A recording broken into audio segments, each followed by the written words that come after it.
लड़की विदेश से लौटते ही सबसे पहला काम करती है अपने माता पिता से हर रिश्ता तोड़ देना। माँ अब भी एक दयालु और समझदार माँ की भूमिका निभाना चाहती है, मगर लड़की अब इन दिखावों में आने वाली नहीं है। उसे सब याद है। 15 साल पहले पिता ने यह कहकर कि वह मानसिक रूप से कमजोर है, उसे जबरदस्ती विदेश भेज दिया था। माँ ने भले ही उसके जाने पर दुखी होने का नाटक किया, लेकिन इन सालों में उसने एक बार भी अपनी असली बेटी की खबर नहीं ली। उल्टा दोनों ने मिलकर गोद ली गई लड़की को घर की राजकुमारी बना दिया। किसी को नहीं पता कि असली बेटी ने विदेश में किन भयानक हालातों का सामना किया। वह जिसे गू परिवार की नाजुक और लाडली बड़ी बेटी बनना था, जिंदा रहने के लिए एक ऐसी हत्यारी बन गई जिसने न जाने कितनों को मौत के घाट उतार दिया। अब 15 साल बाद वह सब कुछ वापस लेने लौटी है, लेकिन इससे पहले कि वह कुछ कर पाती, चालाक दत्तक बेटी को खतरा महसूस हो गया। अपनी मासूम बेचारी छवि बनाए रखने और असली बेटी की सारी चीजें हड़पते रहने के लिए उसने अपनी ही कलाई काट ली, ताकि माता पिता उसकी तरफ खड़े रहें। पिता उसे खून से लथपथ देखकर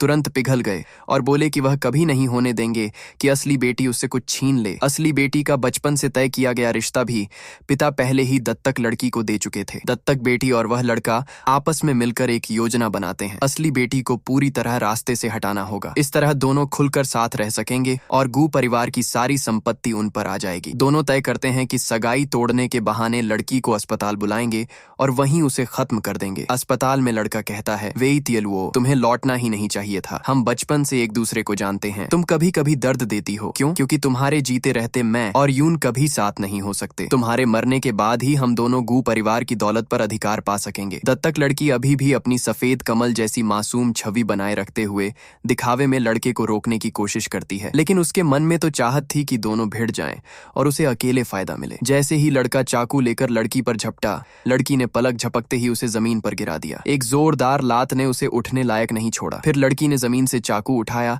दत्तक लड़की की ओर मुड़ी और उसकी तरफ वही चाकू बढ़ा दिया। नेक्स्ट पार्ट के लिए चैनल को सब्सक्राइब करें।